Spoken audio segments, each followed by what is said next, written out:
नमस्कार दोस्त, मैं विकास विश्वकर्मा आप सबका स्वागत करता हूं विकास स्टडी पॉइंट में। दोस्तों, इस वीडियो में हम बात करने वाले हैं क्लास 12 का हिस्ट्री चैप्टर नंबर 3। इसका एमसीक्यू हम देखने वाले हैं, क्योंकि हमें ये बात पता है कि 21 मार्क्स का आपका एमसीक्यू आएगा आपका फाइनल पेपर में, और हर चैप्टर इंपॉर्टेंट है एमसीक्यू के नजरिए से, इसलिए हम एमसीक्यू का क्वेश्चन करने जा रहे हैं। ठीक है, तो अच्छे से कीजिएगा, अच्छे से सारी चीजों को देखिएगा। अगर आपका इसका आंसर आता है तो आप कमेंट सेक्शन में बता सकते हैं, और नहीं आता है तो कोई बात नहीं, इस वीडियो से आप प्रैक्टिस कर लीजिएगा। ठीक है, तो चलिए अब स्टार्ट करते हैं, सारी चीजों को समझते हैं। और साथ ही साथ बता दूं, अगर आपको इसका पीडीएफ अगर आपको लेना है तो 7011912793 पर आपको इसका पीडीएफ मिल जाएगा, फ्री ऑफ कॉस्ट मिल जाएगा। ठीक है, क्योंकि ये प्रैक्टिस सेट में आपको करवा रहा हूं। ठीक है, तो चलिए स्टार्ट करते हैं। इसमें आपके टोटल 25 एमसीक्यू हैं और चीजों को करते हैं। पहला क्वेश्चन लिखा है कि 1919 में निम्नलिखित में से किस संस्कृत विद्वान के नेतृत्व में महाभारत का समालोचनात्मक संस्करण तैयार किया गया था। ठीक है, इसकी परियोजना शुरू की गई थी। तो कौन से ऐसे व्यक्ति थे? तो वो थे बी एस सुक्थांकर। ठीक है, तो इस तरीके से आपका ख ऑप्शन राइट हो जाएगा। ठीक, इसके साथ साथ आगे बात करते हैं दूसरे क्वेश्चन की।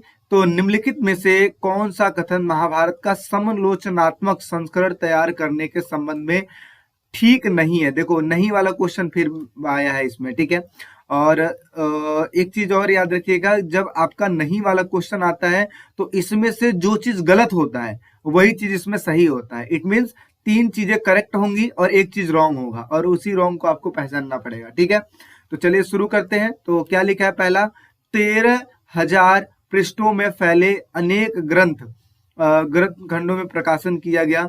बिल्कुल सही बात है। इस परियोजना का पूरा जो किया गया, कब किया गया? 47 वर्षों में किया गया था। संस्कृत के कई पाठों के अनेक अंशों में मिलता है। बिल्कुल सही बात है। समूचे उपमहाद्वीप में उत्तर में कश्मीर और नेपाल से लेकर दक्षिण में केरल और तमिलनाडु तक सभी पांडुलिपियों में कोई समानता नहीं है। ये गलत है। ठीक है, क्योंकि समानता देखने को मिली है। तो इस वजह से क्या है, जो गलत है वही सही होगा। इट मीन्स यानी कि घ पॉइंट गलत है, तो इस वजह से आपको इसमें घ पॉइंट ही लगाना है, क्योंकि ऊपर के जो 3 है बिल्कुल सही बोल रहा है, और जो घ पॉइंट है वो गलत है, इसलिए वो सही हो जाएगा। ठीक है, तो इस तरीके से। और बाकी मैं आपको बता दूं, चैप्टर 1 ऑलरेडी करवा दिया है, चैप्टर 2 ऑलरेडी करवा दिया है। जाके आप प्लेलिस्ट में चेक कीजिए, चीजों को कीजिए। ठीक, आगे बढ़ते हैं। तीसरा क्वेश्चन लिखा है, निम्नलिखित में से कौन सा अर्थ पितृवंशिकता का सत्य अर्थ है? तो पहला पॉइंट लिखा है कि पितृवंशिकता का अर्थ है वंश परंपरा, जो पिता के पुत्र और फिर पौत्र, इस तरीके से चलता जाता है। बिल्कुल सही बात है, यही ऑप्शन आपका राइट हो जाएगा। आगे चौथा क्वेश्चन लिखा है कि निम्नलिखित में से कौन सा कथन चांडालों के विषय में सत्य नहीं है? फिर देखो, नहीं वाला क्वेश्चन पूछा है। तो अब देखिए क्या है, पहले लिखा है कि चांडालों को बाहर शहर में, ठीक है, मतलब शहर से बाहर रहना पड़ता था। सही बात है, रहना पड़ता था। वे फेंके हुए बर्तनों का इस्तेमाल करते थे। सही बात है। मरे हुए लोगों के वस्त्र और लोहे के आभूषण पहनते थे। ये भी बात सही है। कभी कभी उन्हें सोने का आभूषण व नए वस्त्र पहनने का अनुमति थी। ये बिल्कुल गलत है। ठीक है, क्योंकि पुराने ही पहनते थे, इस वजह से घ पॉइंट यहाँ पे सही हो जाएगा। ठीक, आगे बात करते हैं। पांचवा लिखा है कि महाभारत ग्रंथ की रचना कब तक होती रही, यानी कि कौन से समय तक महाभारत की रचना होती रही? तो ये क्वेश्चन पूछा है। तो महाभारत की जो रचना है 500 ईसा पूर्व से लेकर 1000 ईस्वी के बीच तक होती रही। इस वजह से यहाँ पे क पॉइंट हो जाएगा राइट आंसर। ठीक, आगे बढ़ते हैं। अगला लिखा है कि रिक्त स्थान की पूर्ति कीजिए। महाभारत की मुख्य कथा के बीच हुए युद्ध का चित्रण है। क्या? 2 राज्यों का, 2 राजवंशों का, 2 परिवारों का, 2 राजाओं का। तो ये हो जाएगा 2 परिवारों का। ठीक है, इस तरीके से आपका ग ऑप्शन यहाँ पे राइट हो जाएगा। आगे बात करते हैं। 7वां क्वेश्चन है, 1919 में महाभारत का समालोचनात्मक संस्करण तैयार करने की परियोजना शुरू हुई। निम्नलिखित में से इसका किसने नेतृत्व किया? तो अभी हमने बात किया बी एस सुनथांकर। ठीक है, इस वजह से ख पॉइंट यहाँ पे राइट हो जाएगा। आगे लिखा है कि बहुविकल्प, मतलब आपका रिक्त स्थान वाला क्वेश्चन है। तो संस्कृत ग्रंथों में डैश शब्द का प्रयोग परिवार के लिए और डैश का बांधों के बड़े समूह के लिए किया गया है। तो किसके लिए किया गया है, जल्दी से देख लेते हैं। तो इस तरीके से घ वाला हो जाएगा यहाँ पे राइट। ठीक है, तो संस्कृत ग्रंथों में देखा जाए तो जो कुल शब्द है, ठीक है, कुल शब्दों का प्रयोग जो है ये परिवार के लिए किया गया है, और जाति जो है जाति का बांधों के बड़े समूह के लिए किया गया है। तो इस वजह से आपका घ पॉइंट हो जाएगा राइट। ठीक, आगे बात कर लेते हैं। वह वंश परंपरा जो पिता के पुत्र और फिर पुत्र फिर इस तरीके से चलती जाती है, तो ये तो हमें पता है कि ये पितृवंशकता में ही होती है, तो ग पॉइंट हो जाएगा राइट। आगे, गोत्र से बाहर परिवार करने की प्रथा को क्या कहते हैं? तो क्या क्या कहा जाता है?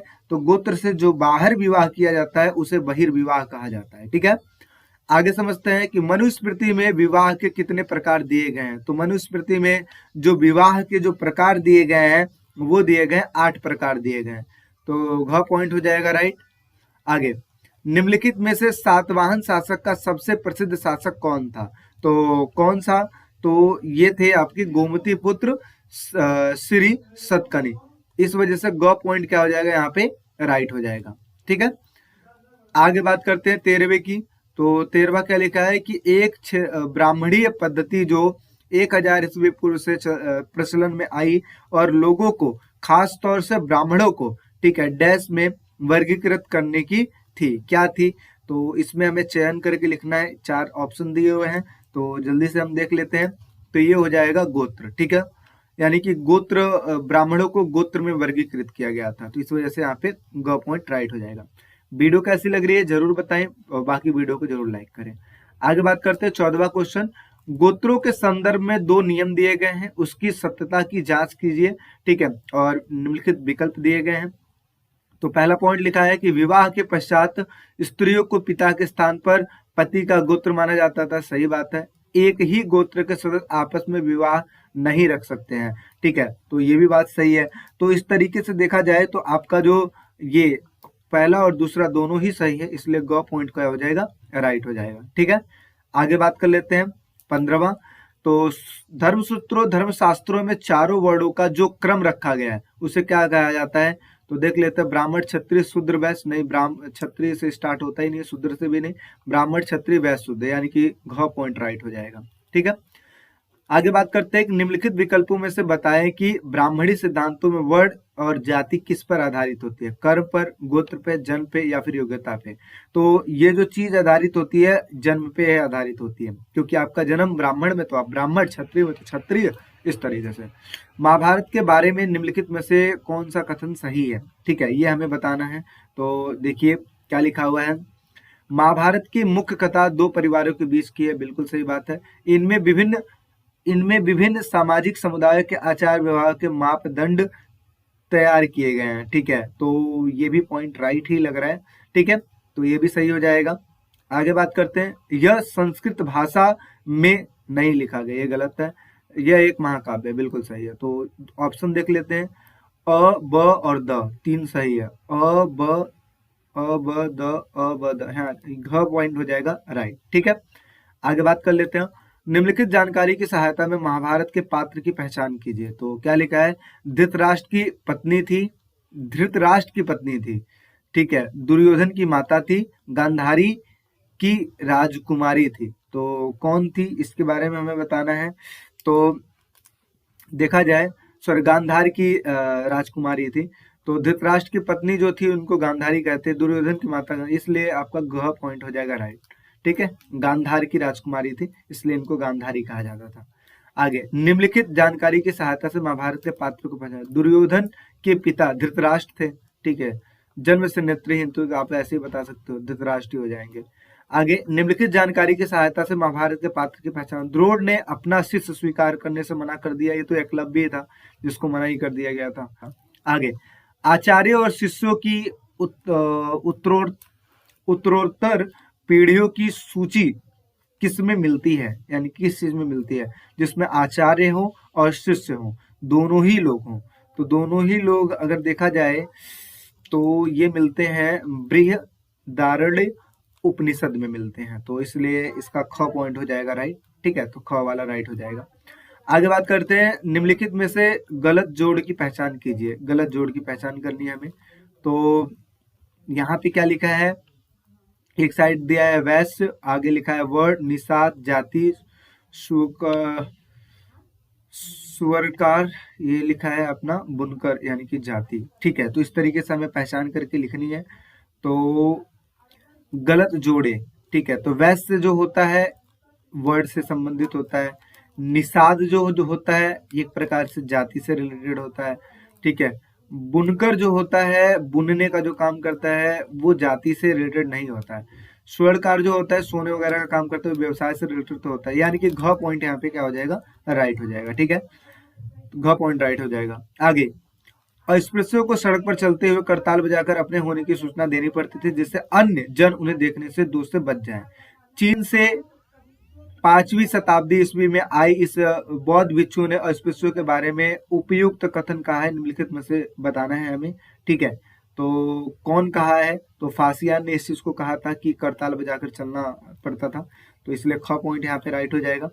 24वें की बात कर लेते हैं कि इतिहासकार किसी ग्रंथ का विश्लेषण करते समय अनेक पहलुओं पर विचार करते थे, निम्नलिखित कथन की सत्यता पर वो करनी है आपको, सत्य बताने के कौन कौन से पॉइंट्स है सत्य है। ठीक है, तो पहला लिखा है कि ग्रंथ किसी भाषा में लिखा जाता है, सही है। इतिहासकार ग्रंथ के प्रकार पर भी ध्यान देते हैं, ये भी बात सही है। ठीक है, और इतिहासकार लेखकों के बारे में भी जानने का प्रयास भी करते हैं, ये भी सही है। इतिहासकार ग्रंथ के सभी संकल्पना या फिर रचना काल उसकी रचना भूमि का विश्लेषण करते हैं, ये भी सही है। यानी कि चारों पॉइंट सही है, इस वजह से यहाँ पे घ पॉइंट बिल्कुल राइट हो जाएगा। आगे समझ लेते हैं महाभारत ग्रंथ की रचना किस भाषा में दी गई है, तो कौन सी भाषा है, संस्कृत भाषा में दी गई है। बाकी आप लोग के लिए इजी हो पाए इस वजह से यहाँ पे नीचे आंसर भी दिया गया है। ठीक है, आप इसको भी एक बार देख लीजिएगा। ठीक है, तो ऊपर 5 का आंसर दिया गया है और नीचे सबका आंसर दे दिया गया है, तो ये आप सबके लिए बेनिफिट के लिए बनाया गया है। बाकी इसका आपको पीडीएफ चाहिए, ठीक है, तो आप 7011912793 पे मैसेज करके आप ले सकते हैं। साथ ही साथ आपको नोट्स भी मिल सकता है, अगर आप चाहते हैं तो आप इस नंबर पे मैसेज करके बात कर सकते हैं, चीज़ें आपको मिल जाएंगी। ठीक है, तो आई होप सो आपको अच्छा लगा होगा, चीज़ें समझ में आई होंगी। बाकी मिलते हैं एक नेक्स्ट वीडियो में, अभी के लिए टेक केयर, बाय।